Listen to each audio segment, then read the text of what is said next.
interview eksklusif nih dari La Gazzetta dello Sport dengan Simone Inzaghi. Jerewetan ceking kita, nyerewetin apa aja.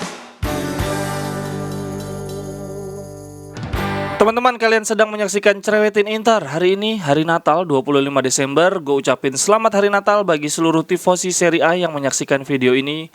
Semoga kasih Tuhan selalu menyertai teman-teman sekeluarga. Oke deh teman-teman, sebetulnya 25 dan 20 Desember ini, hari ini dan besok, gue pingin ngebahas pemain-pemain gitu ya, karena sedang tidak ada pertandingan. Tapi tiba-tiba ada interview eksklusif nih dari La Gazzetta dello Sport dengan Simone Inzaghi, terus ke Skriniar juga. Jadi gue pengen bahas interview mereka. Jadi kalau kata La Gazzetta dello Sport ini libur Natal tahun baru gini kesempatan bagi mereka untuk ngundang-ngundang pemain-pemain atau pelatih-pelatih Serie A. Oke deh, ini langsung aja ya.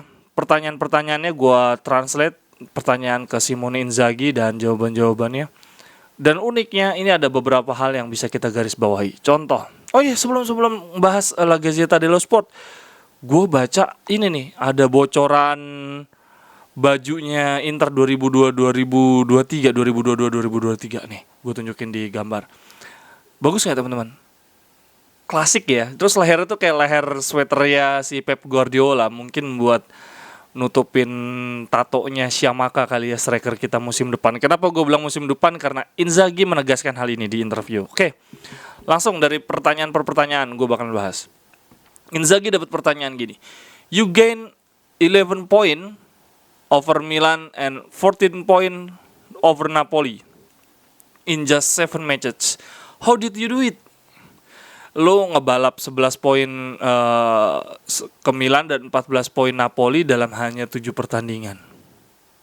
Itu bagaimana lo melakukannya? Si Inzaghi jawab gini. Gua kalem banget di Oktober. I was calm in October when we were far from top of the table. Gua kalem aja di Oktober ketika kita jaraknya masih jauh dengan pemuncak klasemen. Gue bertemu dengan fans di Milan dan mereka mengatakan bahwa mereka menyukai tim ini, tim ya Inzaghi Inter ini, dan mereka sangat terhibur ketika menyaksikan permainan Inter. Dan ini penting banget, pujian yang sangat penting bagi seorang pelatih. Itu membuat Inzaghi merasa senang dan menjadi lebih bersemangat. Gue juga sudah percaya gue juga mengatakan seperti ini ke fans, bahwa gue sejak Juli percaya, sejak hari pertama, bahwa tim ini adalah tim yang bagus. It's convenient for many to say now that we are the favorite. Sekarang banyak dan sangat menyenangkan juga sekarang banyak yang bilang bahwa Inter itu adalah favorit. Kita suka the battleship, but I already know the back that we could do very well. Gue sangat menyukai pertarungan ini dan we could do very well, bahwa gue udah siap untuk melakukan yang terbaik untuk di pertarungan ini. Terus yang interview ngomong lagi begini. Sure, but the victory over Napoli added something to the team. What was in it particular? Apakah pertandingan melawan Napoli menjadi titik balik? Apakah ini penting? Katanya si yang interview. Lalu si Inzaghi jawab gini. Lu peka aja gitu. Lu tahu aja, great awareness. Kita harus memenangkan pertandingan tersebut. But I also like the way that we won it. Tetapi gue juga suka bagaimana cara kita memenangkan pertandingan ini. Inter pada pertandingan tersebut sudah mengetahui cara bermainnya. Tapi sekali lagi, ini sudah gue pelajari di training. Dan kalaupun hasilnya bukan Inter yang menang, walaupun 3-3, itu gak akan berubah apa-apa. Karena kita sudah mulai menemukan pola permainannya sejak lawan Napoli. Jadi si Inzaghi ingin mengatakan bahwa itu adalah sebuah progres. Jadi bukan soal hasil di lapangan, tapi memang di latihan pun sudah terlihat prosesnya. Jadi walaupun di lawan Napoli itu kita nggak menang, ya prosesnya akan tetap sama. Inter akan tetap menjadi baik karena memang sudah ada progresnya. If they manage to turn things around, who are you most afraid of? Milan atau Napoli? Mana yang lebih lo takutin, Milan atau Napoli? Inzaghi jawab, Milan dan Napoli adalah dua klub yang membuat perubahan. Napoli tidak menjual bintang sama sekali. Milan memperkuat timnya, tetapi dalam perebutan Scudetto ada Atalanta dan Juventus. Diplomatis banget si Inzaghi ini. The Bianconeri, si Juventus, kehilangan banyak poin di awal, tetapi sekarang mereka telah memenangkan. They have won 6 of the last 8. Mereka memenangkan 6 dari 8 pertandingan. Juventus adalah lawan yang patut dipertimbangkan di Januari nanti di fase kedua. Jadi Inzaghi sudah menegaskan bahwa Juventus ini sedang back on the track, dan bener loh, sekarang ada di peringkat 6 ya. Terus si interviewernya nanya lagi, sekarang akan ada 2 bulan yang sibuk menanti Anda. Si Inzaghi jawab, well, first off, let's take some time off because we need it. Sekarang saatnya kita istirahat dulu. But already this morning, our athletic trainer already gave the players a plan to show up on the tanggal 30 in the best way possible. Si Inzaghi menegaskan betul bahwa Januari Februari jadwal padat, tapi sekarang saatnya istirahat. Pemain butuh istirahat, jadwal padat. Tetapi kita boleh istirahat dan pelatih fisik sudah menyiapkan plan, menyiapkan strategi hal apa saja yang harus diraih, dicapai oleh pemain-pemain pada tanggal 30 nanti ketika mereka kembali. Jadi harus fisiknya harus prima gitu ya. Kayaknya disiapin metode latihan di rumah kali ya, gua nggak ngerti. Anjir, work from home kayak pegawai kantoran aja. Pendapat Anda tentang Liverpool? Si Inzaghi menjawab, Liverpool adalah tim yang paling dihindari bersama dengan Manchester City. Tim paling dihindari di Liga Champions bersama dengan Manchester City. It will be very hard, but at the same time it will be beautiful challenge to face. Ini akan sangat berat, tapi ini adalah lawan yang sangat menarik untuk dilawan gitu ya. Tim yang menarik untuk dilawan. This team just have something more. They always give you the idea that you can play. Mereka selalu memberi lo ide untuk bagaimana cara bermain. You can score and instead they punish you. Lu bisa mencetak gol atau mereka yang akan menghukum kita. Tapi kita akan siap. Lalu interviewernya nanya lagi, did the games against Madrid give you confidence? Apakah pertandingan lawan Madrid membuat lu lebih percaya diri? Terus dia bilang, di pertandingan pertama, leg pertama dan leg kedua lawan Madrid, kita bermain bagus tapi kalah. Dan itulah yang terjadi melawan klub hebat. Terus dia kayaknya nggak jawab pertanyaan ya. Dia cuma ngomong bahwa kita lawan klub besar mainnya bagus tapi kalah ya. Itulah yang akan terjadi di Liga Champions gitu ya. Main bagus atau enggak kita bisa kalah karena semua lawannya hebat. Jadi nggak ada hubungannya dengan Liverpool. Nah ini yang menarik juga nih. Si interviewernya nanya gini, every Inter player has said at one point or the other that Inzaghi give us freedom. Banyak pemain Inter yang mengatakan bahwa Inzaghi memberikan mereka kebebasan. Apa artinya? Bisakah lu menjelaskan? Kemudian Inzaghi jawab, di sepak bola hari ini mengisi ruang adalah today's football is all about occupying the space on the pitch. Di sepak bola hari ini yang paling penting itu adalah mengisi ruang. So freedom means I leave the player to decide freely. Artinya kebebasan adalah gue mempersilahkan pemain untuk membuat keputusan secara bebas. Mereka yang akan menentukan momen. Also because from the bench, especially now that the fans are back in the stand, it's not possible to affect much. Gak bisa kita menentukan, seorang pelatih menentukan pemain bergerak ke arah mana. Apalagi sekarang udah gak COVID, stadion penuh. Pelatih gak akan bisa teriak-teriak gitu nentuin arah pemain. Lo cuman bisa mengorganize defense dan offensive fase. Lo cuman bisa mengatur fase pergerakan pertahanan dan penyerangan. Kita bisa belajarnya di video dan latihan, tetapi keputusan tetap di tangan pemain. Dalam sepersekian detik mereka harus paham dan harus bergerak secara kompeten.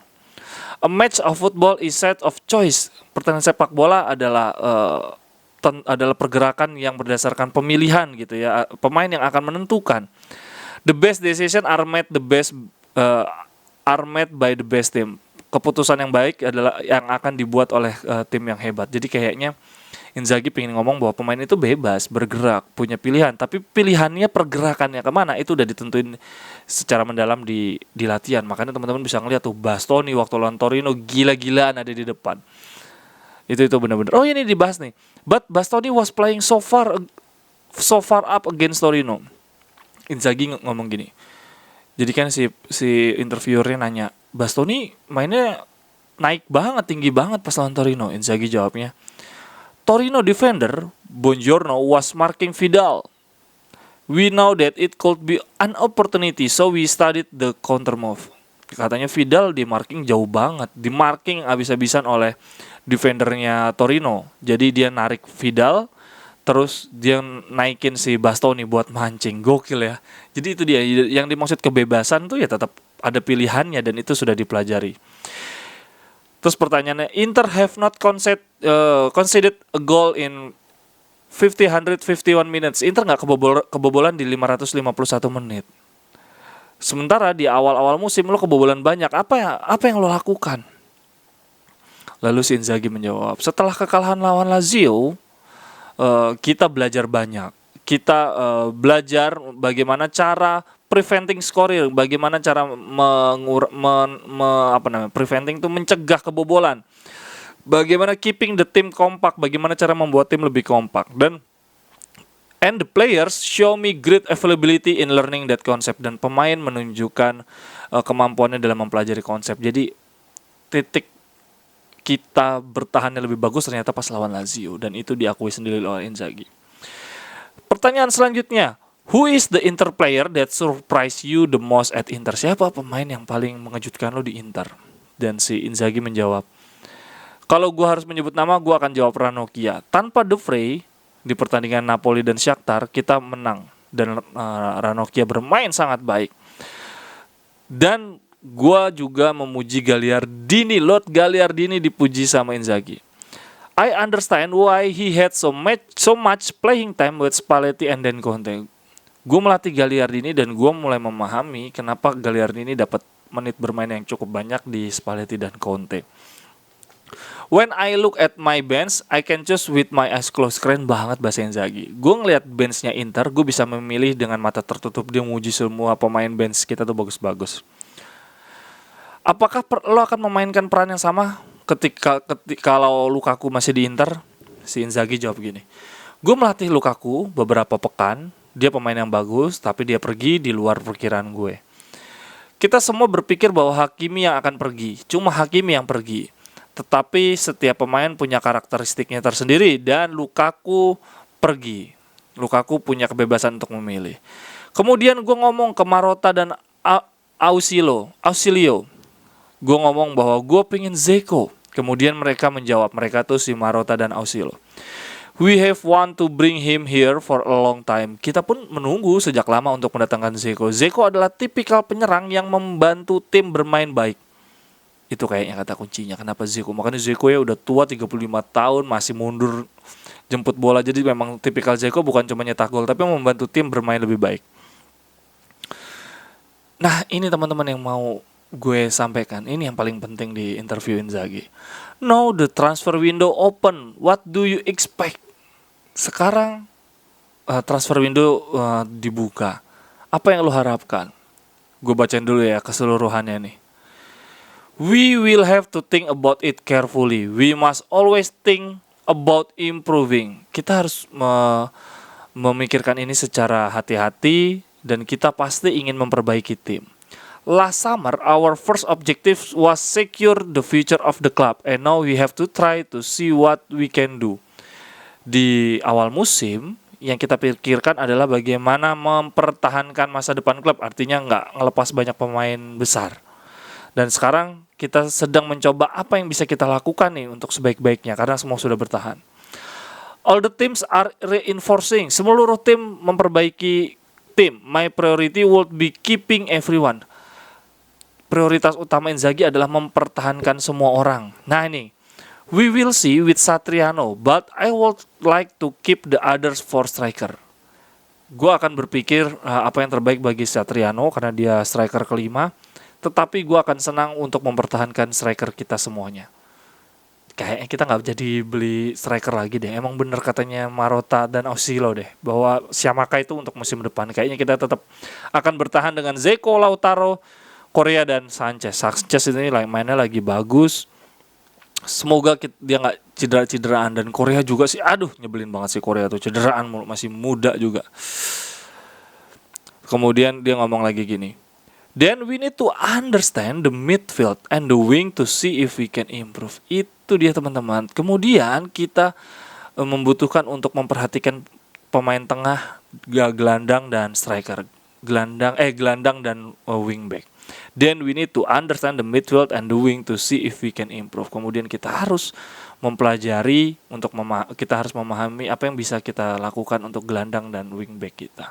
Kita mau beli gelandang dan wingback, menurut teman-teman siapa? Those who have played less in their first 25 game, we must also understand how they feel. Mereka semua bermain kurang dari 25 pertandingan. Kita harus memahami apa yang mereka. Those who have played less in the first 25 game. Kita juga harus memperhatikan mereka yang bermain kurang dari 25 game. Kita harus memperhatikan apa yang mereka rasakan. Kayaknya dia pengen ini deh, pemain-pemain yang jarang main deh, kayaknya pengen dijual, maksudnya gitu kali ya. Those who have played less in this first 25 game, mereka yang bermain kurang dari 25, we must also understand how they feel. Oh ya, kayaknya ini artinya dia mau jualin pemain-pemain yang jarang dapat bermain deh, jarang dapat permainan. Oh iya nih, terus si interviewernya ngomong gini, Vecino dan Sensi gitu, tanda tanya. In general, I think of everybody. The important thing is that those who stay must continue to give me what he has given so far.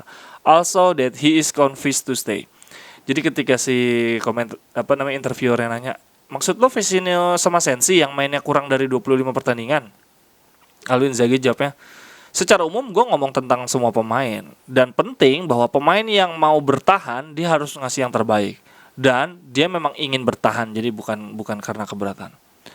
Terus si interviewernya nanya lagi, apakah problem dengan Sanchez sudah selesai? Kan sebelumnya Sanchez ada ngedumel tuh.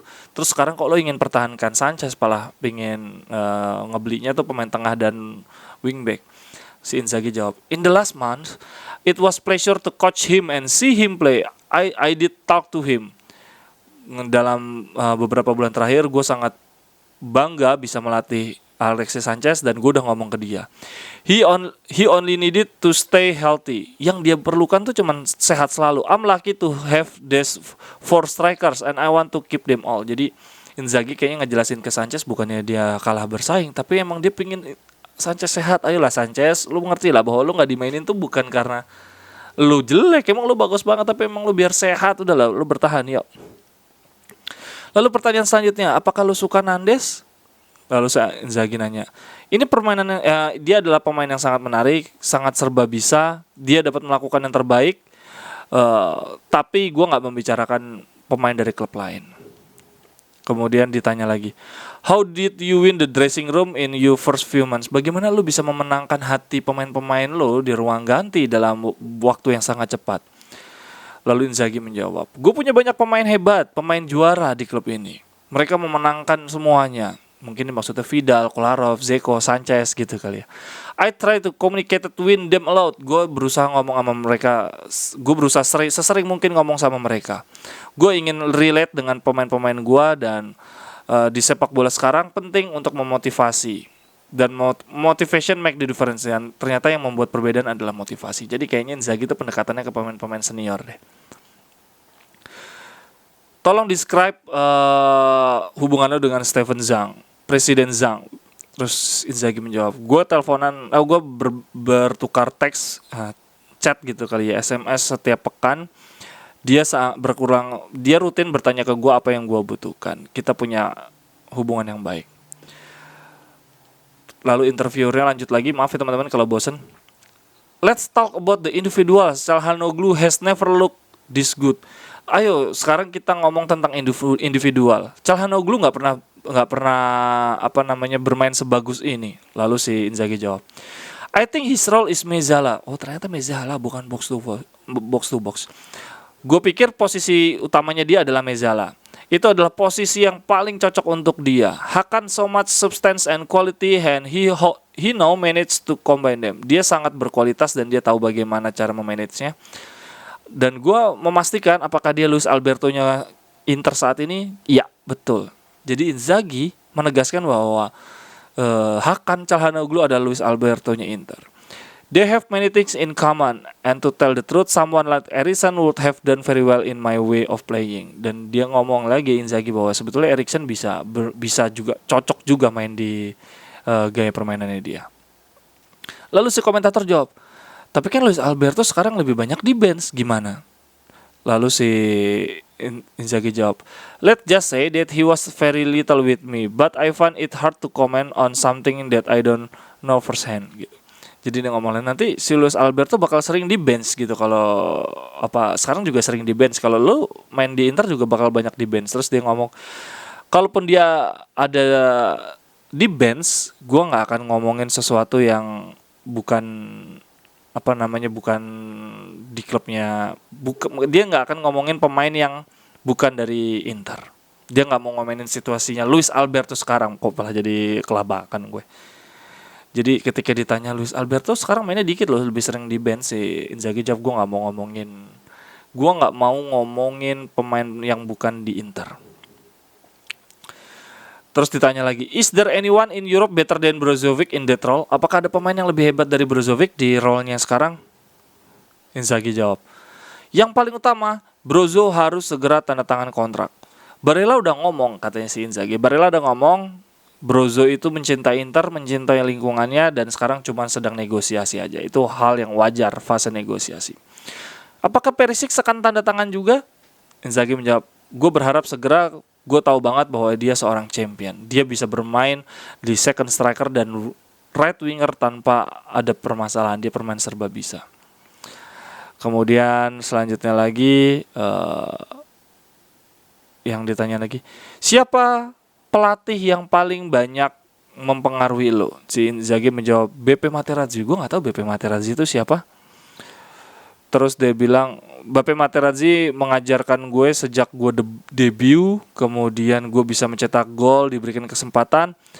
Terus I understood that with young player you need to have courage. Jadi memang karena dari BP Materazzi ini Inzaghi belajar untuk untuk berani mempercayai pemain-pemain muda.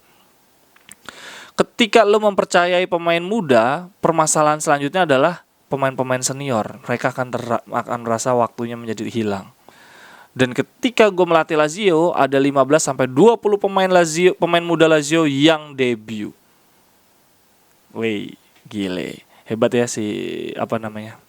Simone Inzaghi. Oke, sekarang pertanyaan terakhir katanya. Apakah lo percaya Inter akan Scudetto? Dari skala 1 sampai 10, berapa persen Inter akan Scudetto? Terus lalu si Inzaghi menjawab, I don't do numbers, gue gak akan memprediksi. Ini adalah liga yang sulit ditebak, unpredictable league. Kita sedang ada dalam poin yang bagus dan kita akan tetap melakukan yang terbaik setelah liburan. Itu interview dengan Inzaghi. Oh iya teman-teman, sampai lupa, ini ada bisnisnya teman gue, namanya Kopi Toka. Ada Instagramnya, seperti biasa gue akan taruh di layar. Dia punya bootnya bisa dibeli di Mampang, Pujasera deket Trans TV. Jadi untuk teman-teman yang kantornya di sekitaran Jaksel, sekitaran Mampang bisa beli, ada di Grab dan Gojek.